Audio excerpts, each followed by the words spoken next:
Hello everyone, my name is Sagar and I'm going to talk today about Patanjali's eight-limbed path of self-realization, which is one of the lessons of this course. There are a few important things I want to share about this particular path. We won't go into all the details because you'll be receiving a lot of material, written material from Swami Kriyananda, audios, videos, supplementary material. So what we are going to do is outline certain key things to keep in mind which will help you grab or absorb the essence of what you will be reading through this week. So the first thing is the name itself, Patanjali's eight-limbed path. Patanjali was a self-realized master from India, maybe a millennia or two ago, and he wrote this treatise called the Yoga Sutras, which is one of the key books of yoga philosophy. And the Yoga Sutras literally translate into the yoga aphorisms of Patanjali. And in that, he outlined these eight limbs or eight stages of self realization. There are a few things we need to understand and remember. First of all, this is not Patanjali's eight-limbed path. What do I mean by that? When we read the name Patanjali's eight stages or eight limbs of self-realization, it's easy to think, okay, this was Patanjali's take on the spiritual path, or this was the spiritual path Patanjali suggested. This is Patanjali's school of yoga. Maybe there's some other self-realized soul who has a three-limbed path or a seven-limbed path or a 12-limbed path. So basically the thought that comes often to people's mind is this is one of the paths of yoga. And so the name Patanjali's eight-limbed path is sort of a misnomer. What Yogananda and Swami Kriyananda explained was Patanjali was saying the path, the journey to self-realization has eight principal limbs. So Patanjali's eight-limbed path is actually the eight limbs of the path of self-realization. It's a universal path, whether you know Patanjali or not, whether you practice yoga or not, whether you are a Hindu or a Christian or you have no religion. If you want to make the journey to self-realization, these are the eight stages that you will pass through, which will be a part of the journey that your soul will take to become self-realized. So this is very important to understand. This is not a school of meditation. This is universal. Patanjali was a self-realized soul. So he was in the state of the highest consciousness, of cosmic consciousness, of union with God. And from that consciousness, he said, I perceived that the spiritual journey has eight principal limbs. So these are the limbs that all of us have to try to imbibe, no matter how we want to make the journey to self-realization. So this is important. And the second thing also is these eight stages are more like limbs. The Sanskrit word is Ashtanga for the eight-limbed path. Ashta means eight, limbs, Anga. So more than steps, these are limbs. What do I mean by that? When you think of steps, you think first you have to take the first step, then the second step, then the third step. So there is a linear sequence. But limbs, as you know, they all have to touch the ground together for an animal to walk or be balanced. And so we work on all these eight limbs at the same time.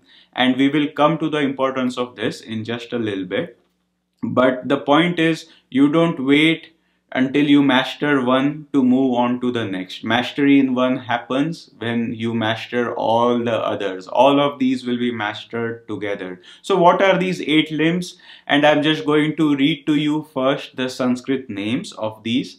Then I'll share the translation into English. And then we'll also try, this is the fun part, to see why these are universally the steps to self-realization, no matter how you approach that summit of liberation. So the eight steps which I have written here on a little sheet so I don't forget any are Yama, Niyama, Asana, Pranayam, Pratyahar, Dharana, Dhyan and Samadhi. The Yamas are the don'ts. There are five of those. Five suggested things to refrain from. The Niyamas, which is the second limb, are the do's, 5 suggested things or attitudes that we want to imbibe into our consciousness. Asana means right posture, we'll come to that in a bit. Pranayam, life force control. Pratyahar, interiorization of the mind. Dharana, concentration. Dhyana, meditation. And Samadhi is union, cosmic union, the final stage of yoga, merging of the little self with the higher self. So these are the 8 limbs. And like I said, most people, they think of these as ladders. So they think, okay, the first 2 steps are the do's and the don'ts. For example, some of the don'ts are stay non-lying, stay away from lying, harmlessness, stay away from violence. And if people think, oh, I still get angry, I haven't mastered harmlessness, so how can I take the next step, which is meditation, concentration, pranayam, or life force control? And so let me first master the yamas and niyamas. And Swami Kriyananda and Yogananda both said that just is not possible. It requires meditation, it requires dipping into higher states of awareness to even master the first 2 stages or limbs, the yamas and the niyamas. So we'll be working on all of these at the same time, which is why in this course you are learning meditation, you are learning energization, and you are also learning the principles of living right. These are going to be mastered together. So with that, I want to use the rest of the time to talk about these 8 limbs in greater detail. Remember, what have we established? First, these aren't Patanjali's system. These 8 limbs, these 8 stages are going to be your goalposts or the part of your journey to self-realization, no matter how you make that journey. These are universal. And then we have established that we are going to work on all these 8 aspects together. Now you will of course see that some of these we can start working on right away, but some might take some time, like the state of samadhi or cosmic union. There are different stages of that, but naturally that comes towards the very end. So how do we know that these are 8 universal limbs or stages on the path of self-realization? And what we are going to do here is something fun. We are going to reverse engineer what Patanjali has told us. As you know, reverse engineering is often frowned upon. It's not the gentleman's way of discovering things, because you are taking something that has been done by somebody else and then sort of living off his labor. That's the understanding. But the point is, reverse engineering is much faster than discovering something for yourself. So we are going to use the reverse engineering technology to understand more about these 8 limbs of Patanjali. And what do I mean by reverse engineer? We are going to start in the opposite order. If we do that, then we can realize far quicker and much more easily that these are universal steps or limbs on the path of self-realization. And let's see what happens. So let's take the highest or final step or stage, which is samadhi, cosmic union.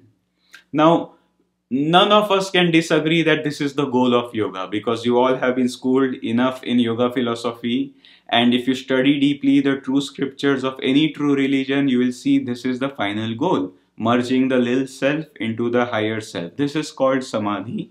And this is what Patanjali says with the first 2 aphorisms, first 3 aphorisms actually. The first aphorism says, now we come to the study of yoga. The second says yoga is the neutralization of the vortices of feeling of the heart. And the third one very simply says, when that is achieved, the sage rests in his higher self, or he merges his little self into the higher self. So samadhi is the goal. It means absorption of the little self into the higher self. So let's start with that and think about this. Before you can become absorbed in something completely or united with something completely, you have to become absorbed in it. You have to become deeply engrossed in it. Is that not so? A very good example is a movie. You see little kids when they go see a movie, let's say it's a cowboy movie, they get so absorbed in watching the cowboy, the hero, that afterwards they'll even role play They'll act like a cowboy. But the thing is, because they'll think they are the cowboy, they have united sort of their own identity with the identity of the cowboy. But that happened because they were deeply engrossed during the movie into, on the cowboy, focused deeply on the cowboy. So, same with meditation, same with the path of yoga. For cosmic union, samadhi to occur, for the merging of the little self of the to with the higher self, first you have to become deeply absorbed in contemplating or experiencing the higher self. This absorption is called dhyana or meditation. This is the seventh limb on the path of yoga. So before cosmic union has to come absorption. But how do you become absorbed in something? You have to focus on it deeply and one pointedly. So, for example, in a movie, to really become absorbed in what the script is talking about, you have to focus. If you keep looking left, right, and don't look at the movie screen, don't listen to what the play actors are saying, then you are never going to become absorbed in the script. So, you have to somehow, for some time, bring the wandering mind back and focus it on the script. After some time, the script becomes very engrossing, and then you don't have to keep bringing the wandering mind back. So that's when you become engrossed in the script, you are in meditation. But for meditation, first you are practicing concentration, bringing the wandering mind back again and again so that it's one pointedly fixated on what you wanted to observe. So before absorption comes concentration or deep focus. This is called dharana, and that is the sixth limb. So we have talked about dharana, dhyana and samadhi in the opposite order. For samadhi, cosmic union, we require absorption. For absorption, first we have to concentrate on the thing into which we want to become absorbed. Now for concentration, what's important is the mind has to be calmed. If the mind is restless, it's not interiorized, it's not able to concentrate. Here another analogy will help. If you want to focus deeply on the reflection of a moon on the surface of a lake, first the lake has to be calm. If the lake is calm, you can see the moon. And once you see the moon, you can focus on it, and then you can become engrossed on the beauty of the moon. So it is to become, you remember, we are trying to concentrate on our higher self. Then we are going to become absorbed in it, and then we are going to become united in it. To concentrate on the higher self, first we have to be able to perceive it. What we are not able to perceive, we cannot concentrate on. So how do we perceive the higher self? First, the mind has to become calm. Just as to focus on the moon, first the lake has to become calm so you can see the moon. Then you can focus on it, then you can get absorbed in its beauty. So before the stage of dharana or concentration can happen, the mind has to become calm and interiorized. The waves have to be stilled. This is the state of pratyahara. And then how do you achieve the state of pratyahara? How do you make the surface of the lake calm? This is by withdrawing the life force from the five senses, reversing the flow of life force from the five senses so that they don't disturb us again and again. This is called pranayam or life force control. It's a state where we have gained control over the life force. In sleep, that is why we are so relaxed. Our energy has withdrawn a little bit from the five senses. This is something which can be discussed in greater detail, but this is not the opportunity to talk about it. But remember, what have we said? The goal of yoga is cosmic union. But before we can unite with the higher self, we have to become absorbed in it. That's the state of dhyana or meditation. Before we can get absorbed in that higher self, we have to focus deeply on it. That's the state of dharana or concentration. But before we can focus on the higher self, we have to be able to perceive it. To perceive the higher self, the mind has to become calm. That is interiorization or pratyahara. And that is achieved by the practice and attainment of pranayam, life force control. The five senses, the sense telephones have been disconnected, as Yogananda put it. Now, for pranayama to occur, there is a specific constraint. The spine has to be erect, the body has to be relaxed, and the body has to be still. Without that, the life force cannot flow in the reverse direction from the limbs up to the brain, which is what pranayama is about.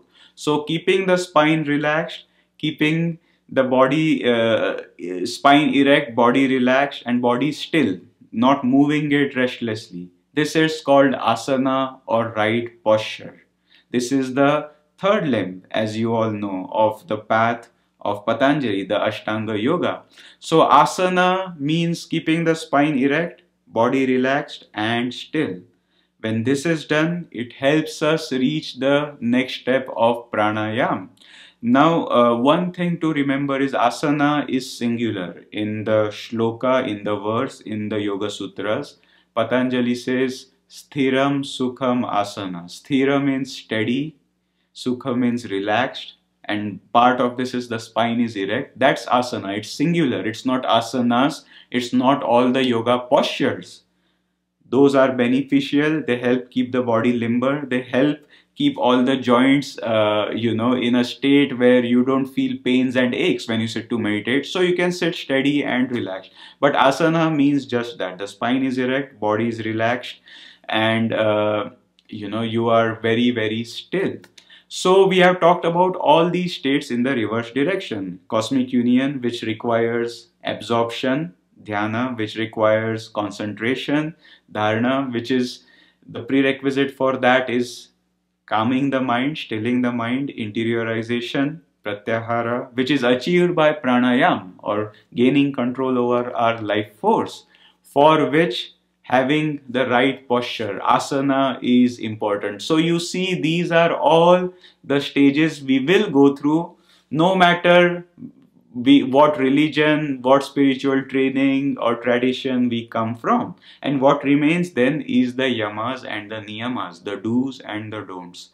These are required so that we keep moving toward the goal of perceiving our higher self, remaining absorbed in our higher self and uniting with our higher self, even when we are not meditating. So Patanjali was asking the question, okay, now I know when I sit to meditate, I should be still, I should keep the spine erect, I should keep my mind calm, life force withdrawn, and focus deeply on my higher self.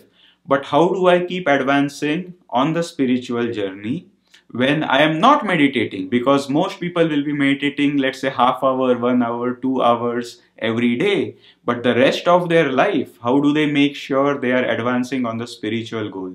So, the yamas and niyamas are ways to keep our absorption and our focus and our attunement with our higher self even when we are in the midst of activity, which is why the yamas are five. They suggest stay away from a certain qualities.